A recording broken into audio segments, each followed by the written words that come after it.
ब्रजभूषण सिंह ने भी ऐसा नहीं सोचा होगा। अपनी सरकार को शालिनी सिंह ने घेर लिया। बेटी ने भरी हुंकार तो ब्रजभूषण भी हैरान, क्या सपा में जाने की है तैयारी।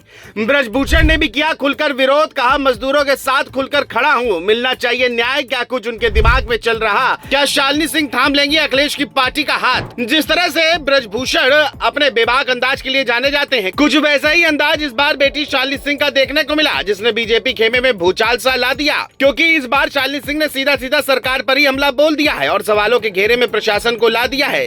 सिर्फ यही नहीं, एक वीडियो जारी कर शालिनी सिंह ने न सिर्फ योगी सरकार की कार्यशैली पर सवाल उठाया, बल्कि पुलिस प्रशासन को आड़े हाथ लेते हुए नोएडा के मजदूरों का खुलकर साथ दिया, जिसने राजनीतिक माहौल को और गर्मा दिया है। चर्चाएं तो अब ये भी होने लगी हैं कि क्या शालिनी सिंह अब सपा में जाने वाली है, क्योंकि जो अंदाज उनका दिखा उसने एक बार फिर से समाजवादियों की याद दिला दी है। कैसे क्या कुछ कहा है और किस तरीके से हमला बोला है, चलिए सब जानते हैं।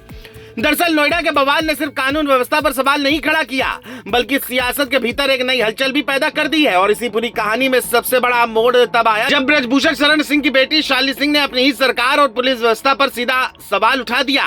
हाईटेक शहर नोएडा में इतना बड़ा बवाल कैसे हुआ, हजारों लोग कैसे जुट गए और प्रशासन को इसकी भनक तक क्यों नहीं लगी। इन सवालों ने अब इस पूरे मामले को साधारण घटना से निकालकर बड़ी सियासी बहस बना दिया है। सबसे अहम बात यह है कि शालिनी का यह बयान किसी विपक्षी नेता का नहीं, बल्कि उसी राजनीतिक परिवार से आया है जो लंबे समय से सत्ता के करीब माना जाता रहा है। यही वजह है कि उनके शब्दों का असर कहीं ज्यादा गहरा दिखाई दे रहा है। उन्होंने साफ तौर पर कहा कि अगर इतने बड़े स्तर पर लोग सड़कों पर उतरकर माहौल बिगाड़ सकते हैं तो ये सिर्फ भीड़ की गलती नहीं, बल्कि सिस्टम की विफलता भी है। यही बयान अब सरकार के लिए असहज स्थिति पैदा कर रहा है, क्योंकि सवाल विपक्ष नहीं बल्कि अपने ही खेमे में उठ रहे हैं। इस बीच अखिलेश यादव का नाम भी इस पूरी कहानी में तेजी से जुड़ने लगा है। सियासी गलियारों में ये चर्चा और जोर पकड़ रही है कि क्या शालिनी सिंह अपने अगले राजनीतिक कदम की तैयारी कर रही हैं। क्या ये सिर्फ एक प्रतिक्रिया नहीं बल्कि एक सोची समझी रणनीति का हिस्सा है, क्योंकि जिस तरह से उन्होंने मजदूरों के पक्ष में खुलकर आवाज उठाई और प्रशासन को निशाने पर लिया, वह सीधे तौर पर विपक्ष के नैरेटिव से मेल खाता दिखाई देता है। यही वजह है कि अब इस बयान को महज आलोचना नहीं बल्कि संभावित सियासी शिफ्ट के संकेत के तौर पर देखा जा रहा है। इस कहानी को और दिलचस्प ब्रजभूषण शरण सिंह का रुख बनाता है। उन्होंने भी मजदूरों के मुद्दे पर खुलकर समर्थन जताया और कहा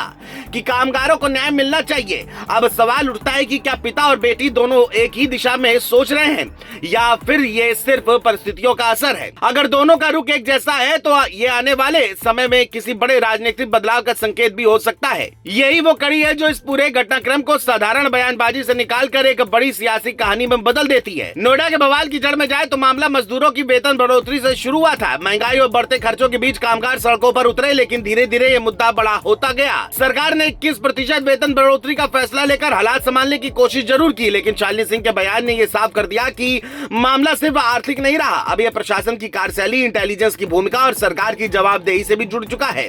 अब सबसे बड़ा सवाल यही है कि क्या शालिनी सिंह का ये तेवर आने वाले दिनों में किसी ठोस राजनीतिक फैसले में बदलने वाला है। फिलहाल ये सवाल हवा में है, लेकिन इतना जरूर साफ है कि इस एक वीडियो ने सियासत में हलचल पैदा कर दी है।